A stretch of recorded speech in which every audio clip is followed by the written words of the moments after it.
This happened to me my freshman year of college. Tinder was new, and everyone at my university was on the app. I joined to see what all the fuss was about.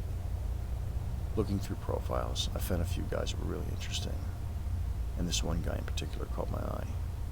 We will call him Walter. I swiped right on Walter when we matched. I was excited and kind of giddy, because he was super attractive. He messages me and I got butterflies in my stomach. We messaged on the app for maybe an hour. Typical conversation is happening. I asked what he did for a living. He asked what my major was.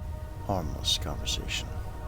After a while, he asked for my number so we could text instead of message on the app.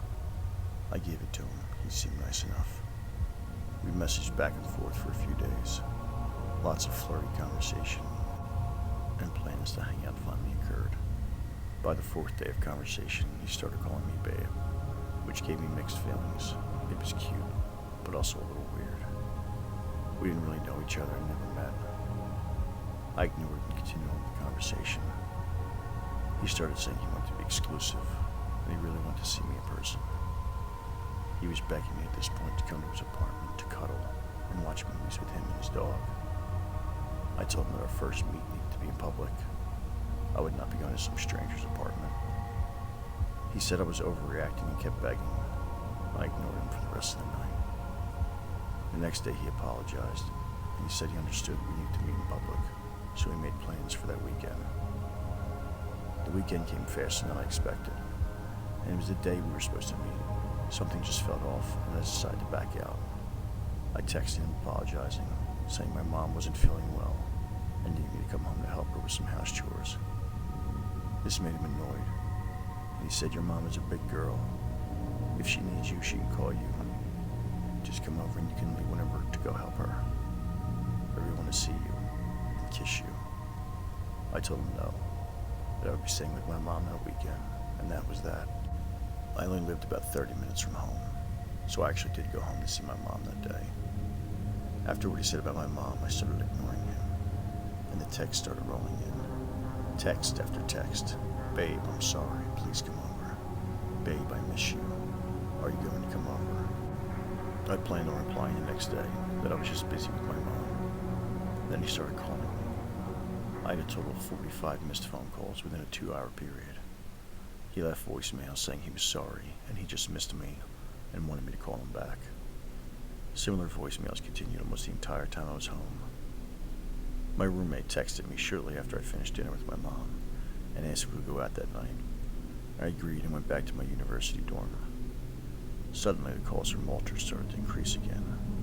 More texts, voicemails, and he started messaging me again on Tinder, asking why I wasn't replying to him. I wasn't planning on replying until I got a message on Instagram that said, "Why didn't you tell me you were coming back to town tonight?" Getting this message really freaked me out. I replied to him and said, "Sorry, I've been busy with my mom.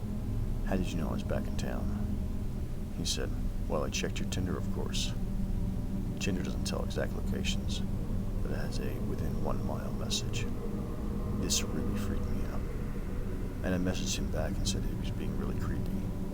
He seriously had to be constantly refreshing my profile to see the distance change. The messages, calls, and voicemails continued. All were him now apologizing for making me feel weird about him knowing where I was. He was just worried about me. We had been texting for less than a full week. Less than a full week.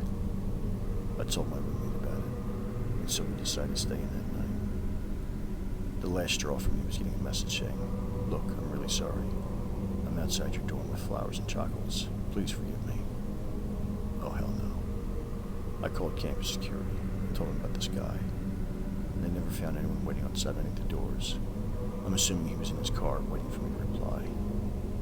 I blocked him on all socials, phone number, deleted Tinder, and have never been back on since.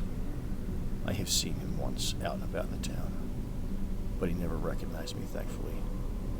Walter, if you ever read this, I'm glad we never met. Thanks for making me second guess every single guy I find attractive.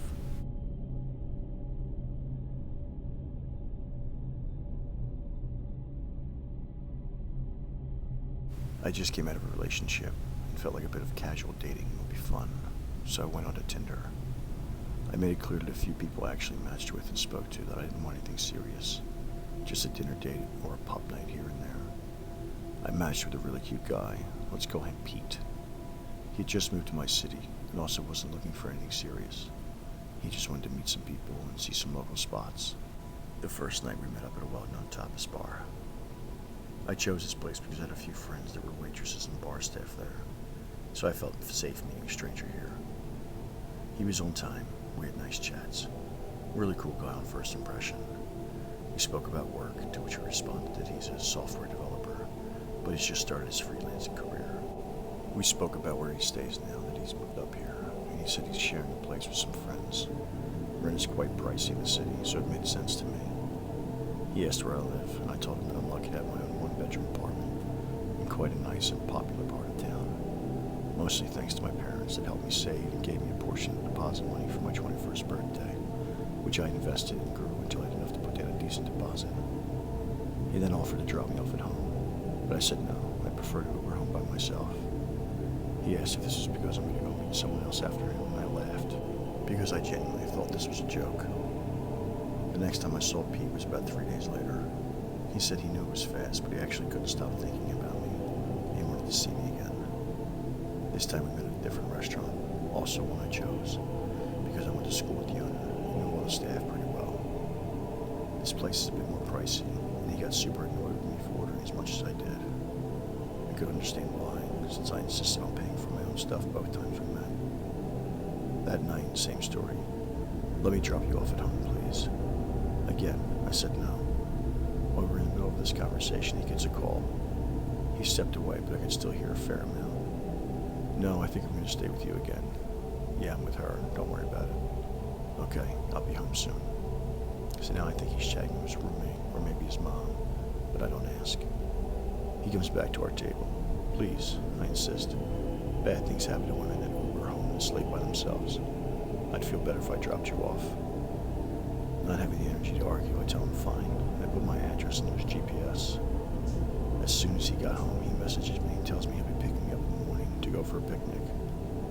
I reply that I actually have cleaning to do, but again, he insists that he'll see me at 10. Come 10 a.m. the next morning, best believe he's right outside of my apartment. I get into his car and he leans over to kiss my cheek. I notice his breath stinks.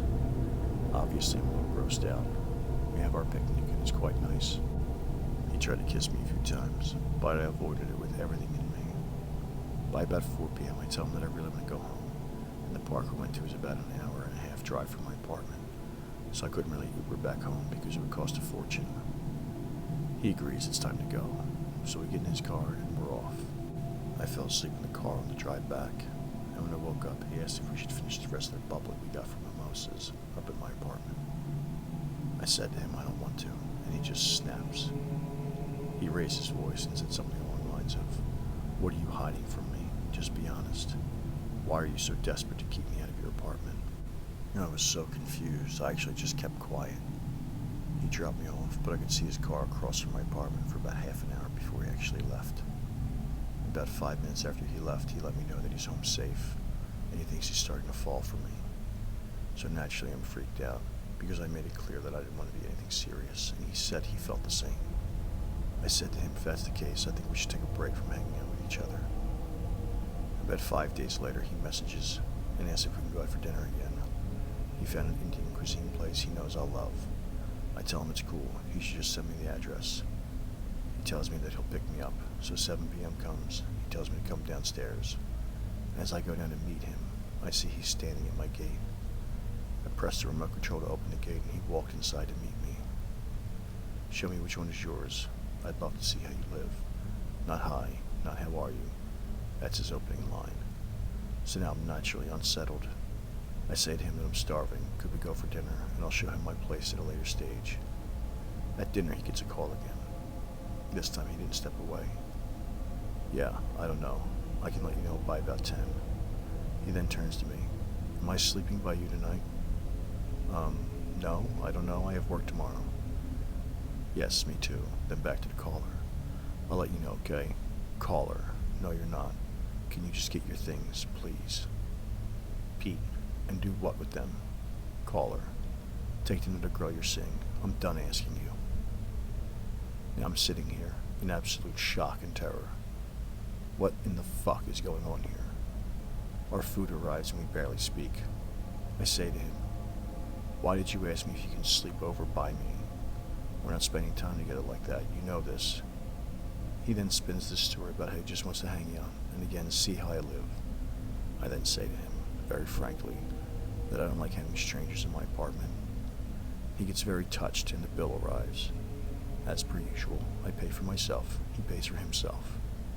I say to him, "I'll get an Uber home." And he says, "What's the use? I already know where you live. Let me drop you off." By now I've already decided this will be the last time I see him. I get into his car and I reach for my jumper that I threw in the back when he fetched me. I notice a bag in the back of the car, full of clothes and toiletries, as well as a pillow. I don't think much of it. I don't personally drive or own a car, but I know my sister always has the most random shit on the backseat of her car. On the way home, he's dead quiet, when suddenly he says, "Do you know how selfish you are? I've had no issue driving you around, but you don't want me to sleep over by you." And I say to him that I've never had an issue with Ubering, and if he's so touched, I have no issue with paying him what the Ubers would have cost me. I'm over this, and I'm not even playing nice anymore. His phone rings. Again. "Caller, your stuff is at the security room at the gate, Pete. Stay with your girlfriend or stay with your mom. You're fucked for taking advantage of everyone like this. Pete, I don't speak to my mom. You know this, you bitch," and then hangs up. Now I think this is maybe an ex-girlfriend that he needs to collect things from. Before I've even had a chance to process what happened, he turns to me and starts yelling at me. "I have nowhere to go. Are you fucking happy, you spoiled bitch? Living off mommy and daddy's money. Getting driven around by me like I fucking work for you, bitch." My whole body got stiff with fear. I don't know if I'm gonna cry or throw up. In my head, I'm just planning how I'm gonna grab my bag the second he stops and run straight to the cafe into my apartment. If you run through the cafe, you can get to the gate that takes you to the back part of my apartment, and it works with fingerprint access. There wasn't time to still find my keys in my bag, and I didn't want the main gate I normally use to open wide enough for him to get in when I go in. He stops in my apartment, and as planned, I jump out, run into the cafe, run out the back, through the little gate, up to the second floor. My apartment was on the 4th floor, and I hammered on a neighbor's door. I went inside and told her and her husband everything that happened, and asked if they would mind calling the cafe to explain why I ran through with no explanation and in such a state. I blocked Pete and I haven't seen him since. I'm still not sure what his case was. From what I gathered, he was basically homeless, and I think he wanted to get in my apartment to maybe sleep over there for a while. I'm not sure if the girl that kept calling him was also a Tinder date. They let her into his apartment and he just never left. All I know is that he scared the living daylights out of me, and I never, ever want to see him again.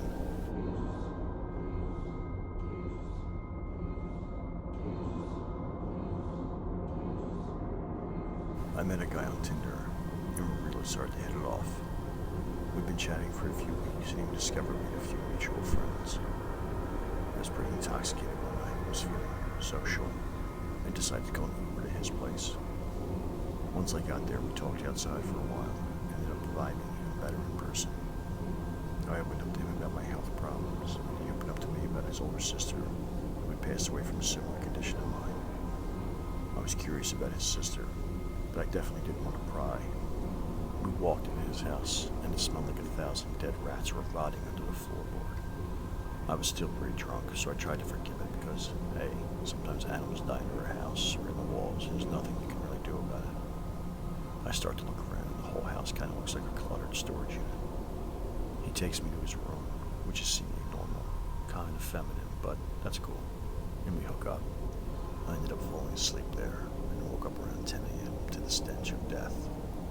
I opened my eyes, feeling very sober, and started to look around the room. I noticed that only girls' clothes were hung in his closet.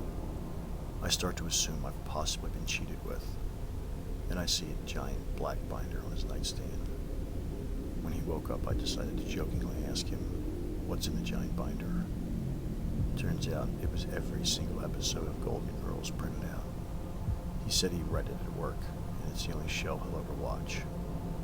Okay, I asked him what he did for work, something I definitely should have known by this point, and he dodged the question. I sat up and looked at the pillow I'd been cozily sleeping on. It had no pillowcase and was covered in what looked to be old blood. It looked like the blood had been coughed onto it. I started putting the unpleasant pieces together, and I asked as sensitively as I could, "Hey, was this your sister's room?" I noticed the clothes in the closet. He says, "Yeah, and this is her bed. I haven't changed or washed anything. It just makes me feel better to be in her bed. This is actually where I held her when she died. And you remind me so much of her. I really, really like you." And then casually tried to hook up with me, like he didn't just drop unsettling as fuck news. I felt immensely sorry for him, but needed to get out of there. I made some excuse and left. I decided to not entirely ghost him because of how bad I felt for him.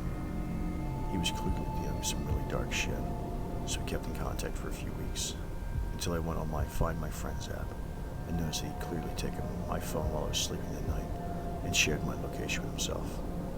I called him and went off. This was not my first rodeo with a stalker type, and I was not dealing with it. He told me he couldn't believe I thought he would do that, and I'm being a really terrible person dumping him because his cat had recently died. I blocked him. After he said that about his cat, combined with his tendency to hold on to things, it really makes me wonder what that smell actually was. Let's hope not. And though I hope he gets help, let's not meet again.